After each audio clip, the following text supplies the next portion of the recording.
It's a fine place for us to leave. Let's move straight to our next conversation. Security concerns in Nigeria's oil-producing region have resurfaced following an explosion on the Trans-Niger pipeline in Bodo community in Rivers State. The blast, which ripped through the mangrove on Monday night, has been extinguished, but authorities have launched an investigation into its cause. Police in Rivers State have arrested 2 suspects in connection with the explosion and taken others in for questioning.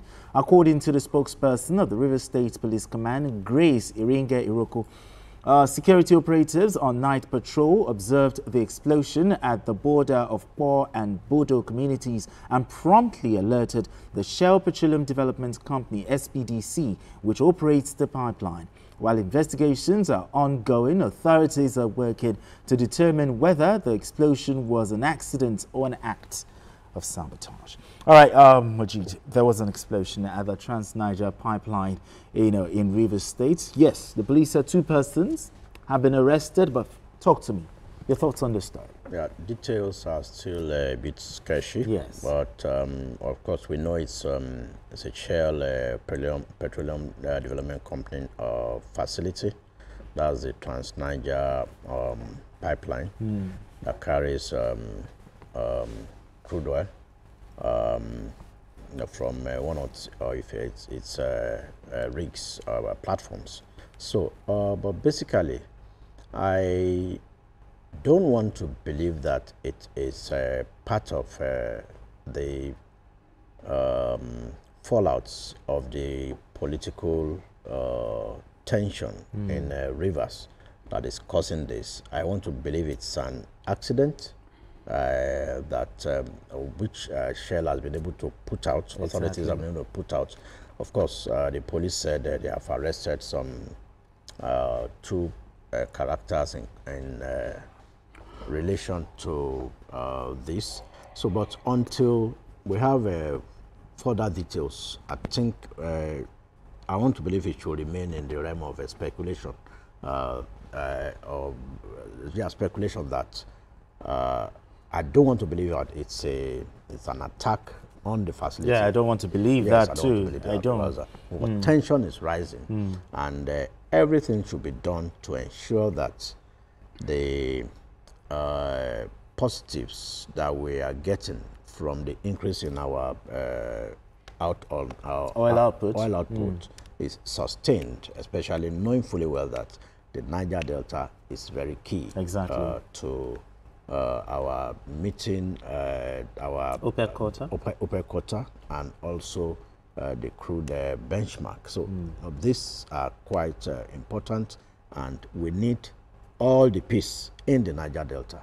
And we don't want a situation where political crisis in the region will fuel this kind of a resurgence of the attacks we faced on our oil installations. Okay, now, Biko, we don't want to even imagine it that it's because of a crisis, but protection of our oil pipelines is now key now. How should the federal government respond to a situation like this? Well, let's not rule anything out. Let's not rule anything in.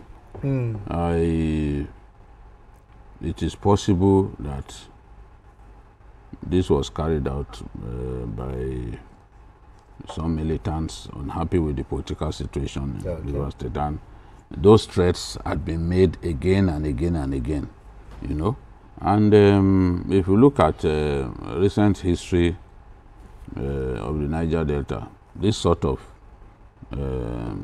sabotage is not new, especially sabotage directed at Nigeria's export terminals.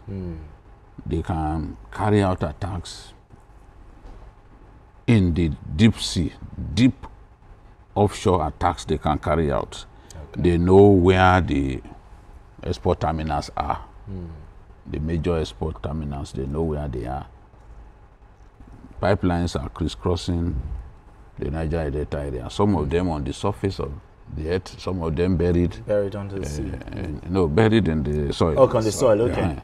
You see children even running on top of pipelines. Some of those long winding pipelines. So sabotage can happen anytime.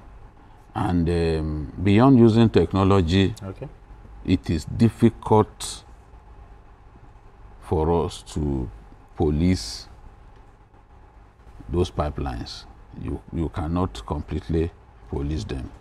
It's difficult. People have argued that perhaps we should have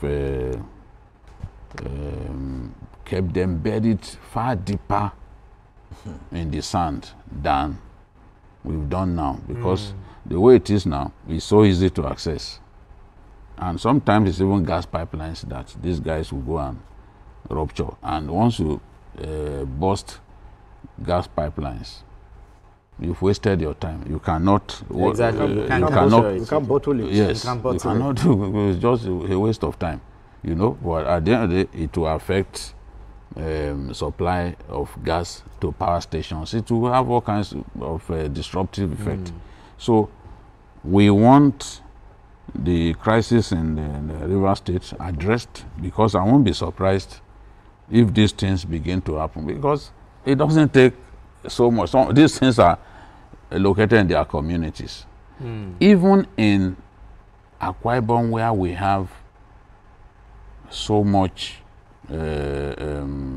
crude oil, some of the terminals, some of the installations are located in areas inhabited by the Ijaws in Akwa Ibom. You know, each community will have their own areas where they have them in good numbers. So those pipelines are passing through. They are not, the Akwa Ibom is not necessarily an Ijaw state.